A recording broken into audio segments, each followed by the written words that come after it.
આજનો માણસ છે ને એ ઘણું બધું જાણવા માટે રાત દિવસ પ્રયત્ન કરે છે, પરંતુ જે વ્યક્તિ ઘણું બધું જાણવાનો પ્રયત્ન કરે છે એ વાસ્તવમાં જોવા જઈએ, બહુ જ અંતરની આંખથી જોવા જઈએ તો એ કશું જાણી નથી શકતો.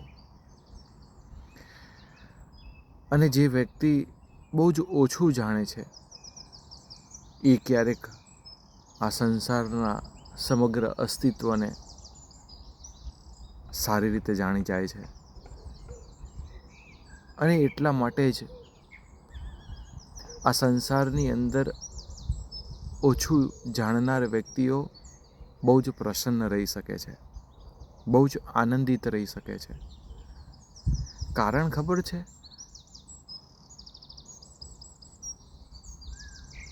કારણ એ જ છે, તમે ભગવાન બુદ્ધ લઈ લો,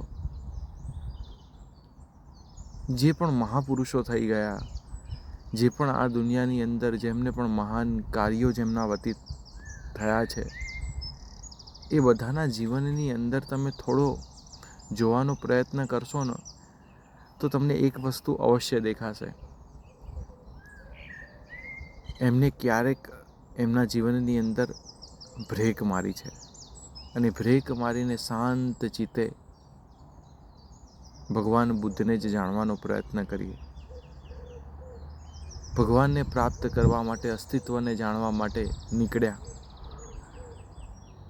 થાક્યા હાર્યા, કેટલાય વર્ષોના અથાગ પ્રયત્નમાં પણ કશું જ હાથમાં ના આવ્યું. અને પછી નિરાંતે એક અદ્ભુત સરસ મજાના વૃક્ષ નીચે બેસી ગયા અને બેસીને બસ હવે કશું જ નથી જાણવું. અને ત્યારે જ આત્મજ્ઞાન પ્રાપ્ત થયું. અને એ આત્મજ્ઞાન છે ને એટલા માટે પૂર્ણ છે કે માણસને છે ને સંતુષ્ટ કરી નાખે છે.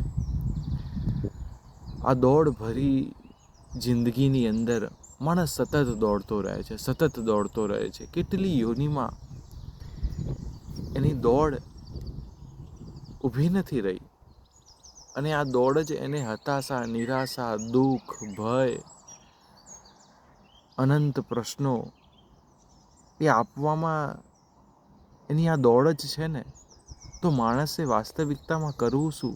શું દોડવું નહીં? દોડવાની ના નથી, પરંતુ સજાગતા સાથે, જાગૃતતા સાથે દોડવું.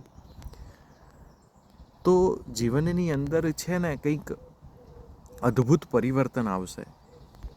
નહીં તો તમે જાગ્યા નહીં હોય અને દોડ્યા કરશો તો અથડાવાનો ચાન્સ છે, ભટકાવાનો ચાન્સ છે, ભટકાઈ જવાનો ચાન્સ છે, અને એમાં દુઃખ પ્રાપ્ત થવું એ સ્વાભાવિક છે.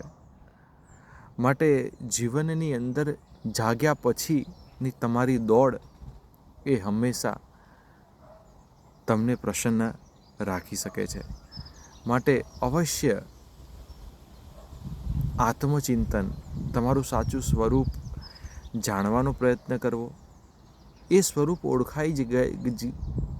ઓળખાઈ ગયા પછી છે ને આ સંસાર અદ્ભુત રીતે દેખાશે, અને આ સંસારને તમે સારી રીતે માણી શકશો. આ સંસારની દરેક વસ્તુ તમને આનંદિત લાગશે, પરંતુ એક કામનાથી, લોભથી, મમત્વ ભાવથી જો તમે જીવન જીવતા હશો તો જીવનમાં પ્રસન્નતા થોડી ઘણી દેખાશે. પરંતુ એ પ્રસન્નતા કેવી છે કે ખાધ્યા પછી, ખાઈએ ત્યાં સુધી સુખ હોય, પછી કલાક પછી એ સુખ કેવું વિસરાઈ જાય છે. એનો આનંદ કન્ટિન્યુ રહેતો નથી.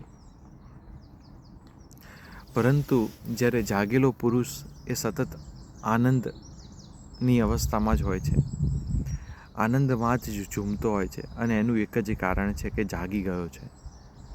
જાગવું અર્થાત પોતાના સાચા સ્વરૂપનું જ્ઞાન થઈ જવું, ઓળખાણ થઈ જવું. પછી આ સમગ્ર સંસાર, આ સમગ્ર અસ્તિત્વ એ તમને અલગ નહીં લાગે, એકમેક જ લાગશે. અને પછી પ્રેમ છે ને બહુ જ સર્કલમાં સીમિત નહીં થઈ જાય, બહુ જ વિશાળ થઈ જશે પ્રેમની. પ્રેમ બધી જ જગ્યાએ સમગ્ર સંસારમાં પથરાઈ જશે.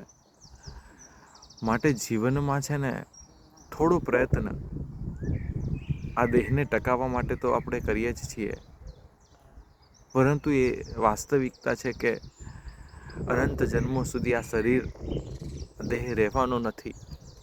તો જે શાશ્વત આપણી સાથે જ રહે છે, અખંડ આપણી સાથે જ ક્યારે ભૂલાતું નથી, તો એ અસ્તિત્વ જે આપણી સાથે સતત રહ્યા જ કરે છે, તો એને જાણીને એને જ પ્રસન્ન રાખવાનો થોડો પુરુષાર્થ જો જીવનમાં કરીએ, દિવસ દરમિયાન કરીએ, તો ખરેખર જીવનનું એક અદ્ભુત પરિવર્તન આવતું હોય છે. આ બસ એક વિચાર છે. આ વિચાર તમને કેવો લાગ્યો એ જણાવજો. નહીં જણાવો તો પણ કંઈ વાંધો નથી, આપણે આપણી મસ્તીમાં મસ્ત છીએ. પરંતુ વાત એટલી જ કરવાની છે, આ વિડીયો બનાવવાનું પર્પસ પણ એટલું જ છે કે તમારા જીવનની અંદર વાસ્તવિક આનંદ પ્રાપ્ત થાય, વાસ્તવિક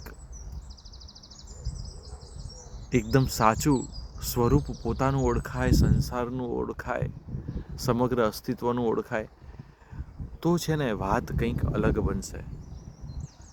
બસ તો આ વિડીયો બનાવવાનું પર્પસ માત્ર આટલું હતું. મળીશું ત્યારે ફરી કોઈ એક વિડીયોમાં. ધન્યવાદ.